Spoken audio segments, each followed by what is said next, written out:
Stiamo realizzando qui a Bissuola il secondo impianto di laminazione delle acque per finire di mettere in sicurezza tutta la città di Mestre e Marghera, tutto il nostro comune.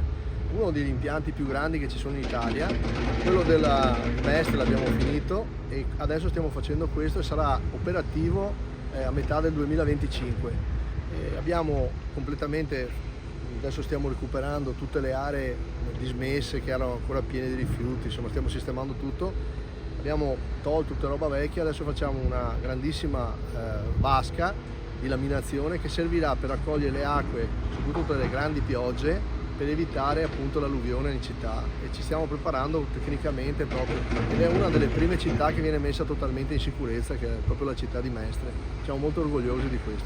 Sono lavori che andremo a spiegare meglio, magari con dei grafici, con dei progetti specifici, ma per adesso vi faccio vedere che è già da marzo che stiamo lavorando in silenzio, e devo ringraziare appunto tutte quante le imprese, i professionisti, i tecnici, Veritas, ma tutti anche i tecnici del comune, che stiamo lavorando tanto per la messa in sicurezza del territorio. Non parole, ma fatti.